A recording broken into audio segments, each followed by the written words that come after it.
Olá, queridos, meu nome é Heraldo Gabri, eu sou pastor das Assembleias de Deus no Ministério de Madureira, moro na cidade de Santo Antônio de Pádua, no estado do Rio de Janeiro, e este é o nosso canal Aos Confins da Terra. Estamos para gravar mais um vídeo. Antes de gravar, preciso pedir a você que ainda não é inscrito, faça por gentileza a sua inscrição no nosso canal, ajude-nos junto ao YouTube, assista, deixe o seu like, o seu joinha, acione o sininho e principalmente compartilhe esses vídeos. É preciso que as pessoas tenham acesso à palavra de Deus e muitas vezes elas dependem de assistir um vídeo, tá bom? Que o Senhor possa te abençoar em nome de Jesus. Terminamos o vídeo passado afirmando o seguinte: com certeza haverá salvação durante o período tribulacional. Só que muitas pessoas têm uma questão com isso, não acreditam muito se haverá ou não salvação durante a tribulação. Primeiro, eu tiro por mim. O que seria de nosso Deus? Como seria Ele se Ele não desse direito à salvação a todos, principalmente os que não conseguirem subir com a igreja? Olha que nós teremos 3 anos e meio, mais 3 anos e meio de tribulação, de grande tribulação. Teremos mais 1000 anos de governo milenial. E essas pessoas não seriam salvas? Mas vamos às razões bíblicas. Haverá realmente salvação durante a tribulação. Eu tive várias vezes em questões com algumas pessoas e teimavam comigo, não vai haver, não é possível. Mas graças a Deus essas pessoas já mudaram as suas opiniões. Por quê? Apocalipse capítulo 7, versículo de número 14, nos dá essa certeza, nos diz o seguinte, Apocalipse 7, 14, respondi-lhe, meu Senhor, tu sabes. E ele então me disse, são estes o que vêm da grande tribulação, que lavaram suas vestiduras e alvejaram do sangue do Cordeiro. Se você quiser uma tradução melhor, procura a revista, a Almeida Revista e Atualizada. Lá o verbo vir está de fato no tempo presente. Outras passagens também que evidenciam a salvação com certeza no período tribulacional são Apocalipse capítulo 6, 9 a 11, Apocalipse 12, 17, Apocalipse 7, 9 a 11, Apocalipse 15, 2, Apocalipse 20, verso 4 e também no livro de Joel, do profeta Joel, capítulo 2, versículo de número 32. E lá nos diz o seguinte, e aconteceu que todo aquele que invocar o nome do Senhor será salvo, porque no monte Sião e em Jerusalém estarão os que forem salvos, assim como o Senhor prometeu, e entre os sobreviventes, aqueles que o Senhor chamar. O Senhor não poderia deixar de salvar como Ele é Salvador. Mas, hoje está muito fácil, né? Hoje nós temos a igreja, temos os bancos com almofada, hoje nós temos ar-condicionado, temos água gelada, hoje nós temos um aparelho de som, uma aparelhagem de som muito boa, temos a harpa cristã, temos a Bíblia, temos o Espírito Santo, temos a palavra, o pregador, ou seja, tudo coopera, tudo ajuda para que nós possamos aceitar, receber a Jesus, tá? Eu não diria aceitar a Jesus, que seria muito forte, eu não acredito nisso. Eu creio que Jesus é que nos aceita. Nós recebemos a Jesus como Senhor e Salvador de nossas almas, tudo coopera, mas não pode esquecer que haverá um dia em que essa Bíblia não estará mais aqui, o Espírito Santo já terá levado a igreja e as pessoas ficarão meio que por conta própria. Aí como poderá haver salvação? Pensa como as pessoas se salvavam antes do período da graça, porque hoje é o momento da graça, a salvação hoje é uma maravilha, mas é no período antes da graça. Só que essa salvação ela foi prometida desde quando o homem pecou no Éden. O Senhor já proveu a salvação desde lá, naquela conversa que ele teve com Adão e Eva após eles pecarem. Então, aqueles que morreram antes de Jesus, na certeza de que existia um Redentor e que esse Redentor estava por se levantar sobre a terra, ou seja, morresse na certeza de que havia salvação para eles em, Jesus, em um Salvador, é claro que esses, com certeza, alcançaram salvação. E por que não dizer pela graça? Mas vamos aqui. Muitos perguntam, né? Só que perguntar se haverá salvação é ignorar os planos do nosso Deus através da Bíblia para o ser humano que Ele criou com tanto amor. E nós respondemos a essas perguntas com essa pergunta que eu fiz agora há pouco. Como o povo da época, antes da graça, se salvava? O povo se salvava pela fé no Redentor prometido que havia de vir. Mas que Redentor é esse, pastor? Lembra no Éden? Vê o diálogo entre Deus, o homem e Satanás. O Senhor falou que o Redentor um dia viria e pisaria a cabeça da serpente. Pois esse Redentor já veio. Nasceu, cresceu, tá? Adolesceu, cresceu, virou adulto, foi batizado aos 30 anos, pregou o Evangelho sobre a terra durante 3 anos, morreu, mas ressuscitou, está vivo à destra de Deus. E nos mandou o Consolador. E nós vivemos hoje no período da graça. E se nós não aproveitarmos essa graça, aí fica complicado. Porque salvação no período tribulacional vai existir, mas a coisa não vai ser muito fácil. Veja bem, uma coisa é certa: as condições espirituais prevalecentes durante a tribulação não serão nada favoráveis para a salvação, como são hoje, tá? Tremendas trevas espirituais envolverão o mundo.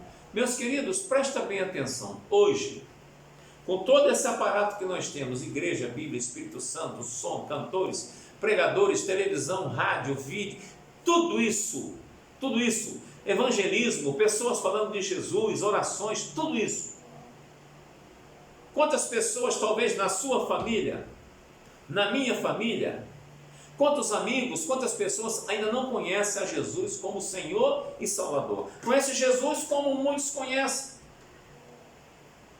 tá? No dia do Natal, no dia da Páscoa, no dia da Quaresma e por aí vai. Mas como seus único e suficiente Senhor e Salvador, quantas pessoas ainda não tiveram esse privilégio?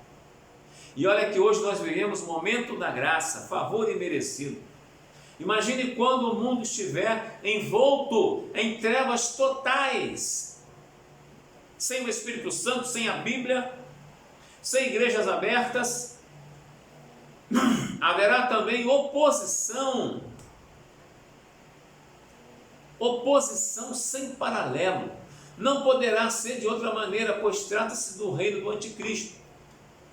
Veja bem, haverá sim multidões de salvos dentre os judeus e dentre os gentios. Em Apocalipse capítulo 6, versos 9 a 11, tá? Capítulo 6, versos 9 a 11. Eu vou ler rapidamente pelo menos essa parte. Olha o que a palavra de Deus nos diz. Apocalipse, vou falar do 8 ao 11.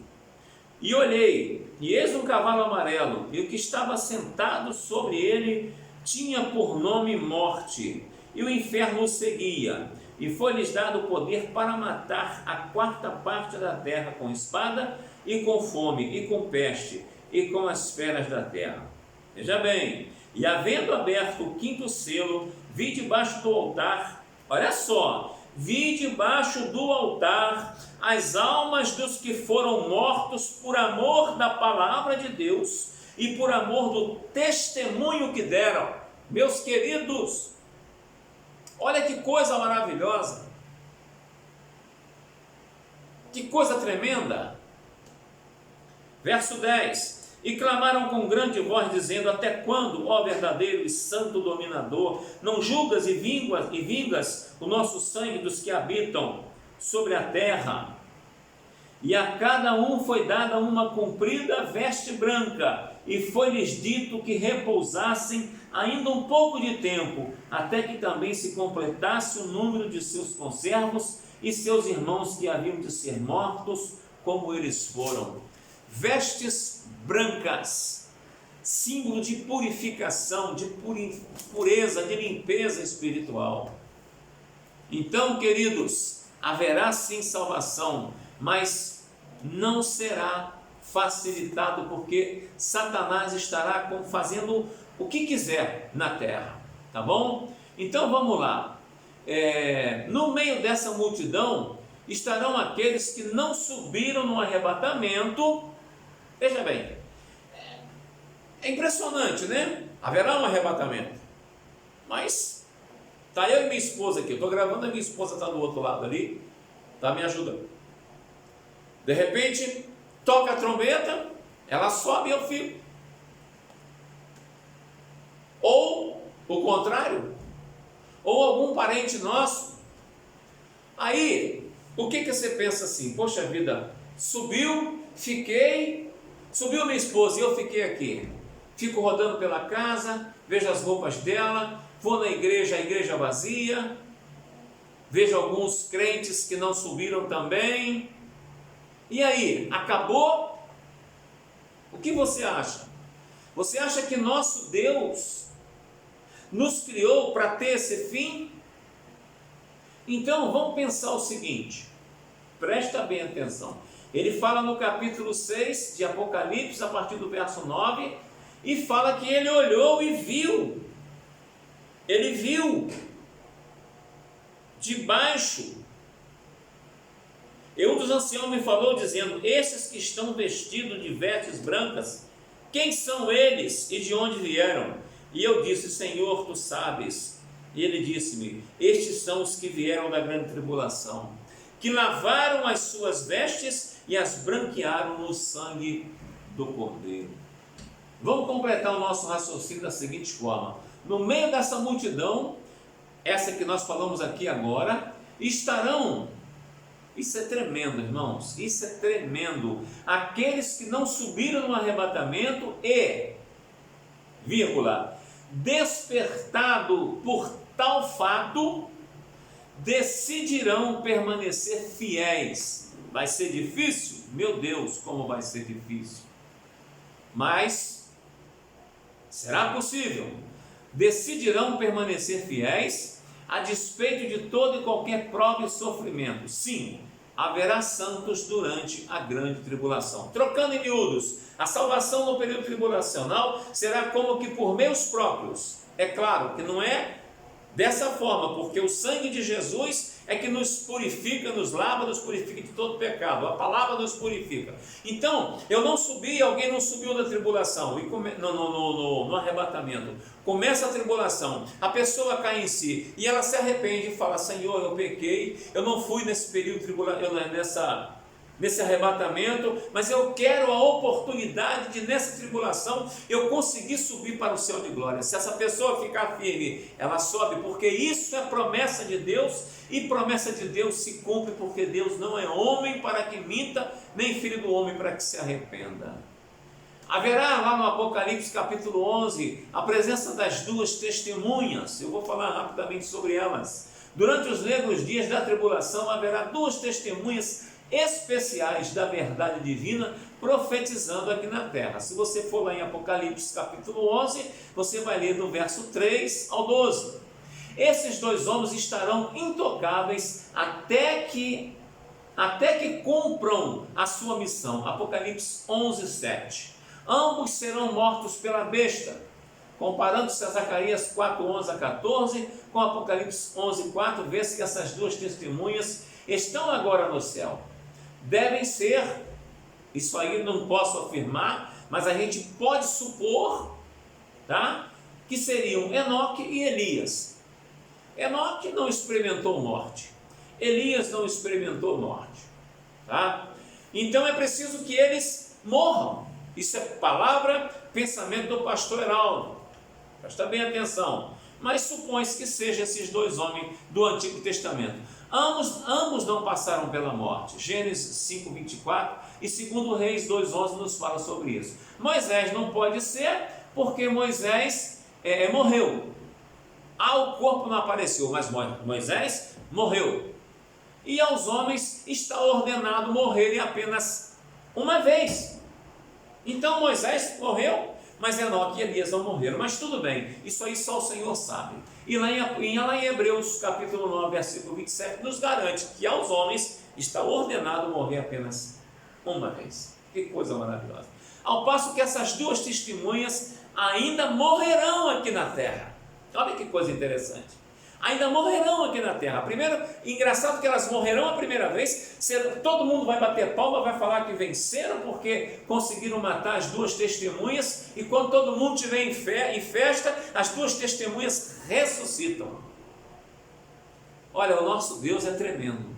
O fato não é revelante para a igreja do Senhor, uma vez que quando essas duas testemunhas estiverem aqui na terra atuando, a igreja já estará com Cristo na glória. Então o fato não é relevante para a igreja, mas nós precisamos saber desses fatos. Certamente a permanência de Enoque e Elias no céu, se forem eles, presta bem atenção, pastor Heraldo não está falando que se forem eles, tá? Em corpos físicos, são casos especiais, casos especialíssimos.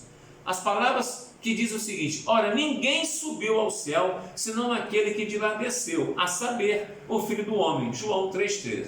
Tem sentido diferente daquilo que geralmente se pensa. Significam subir ao céu por seu próprio poder. Então, nós não podemos dizer, mas não pode ser Enoque e Elias, porque a palavra de Deus nos diz em João 3,13 que ninguém subiu ao céu, senão aquele que de lá desceu, a saber. Só que essa palavra subiu ao céu não se refere a ser levado, mas se refere a subir ao céu por seus próprios meios. E nós sabemos que Jesus morreu, ressuscitou, aleluias, e subiu aos céus. Veja bem, vivemos momentos de decisão na terra. Sabemos que em breve uma igreja vai ser arrebatada. Nós estamos vivendo momentos da dispensação da graça. O Espírito Santo está aqui e ele nos convence do pecado, da justiça e do juízo. Eu creio nessa palavra. E você, pode crer?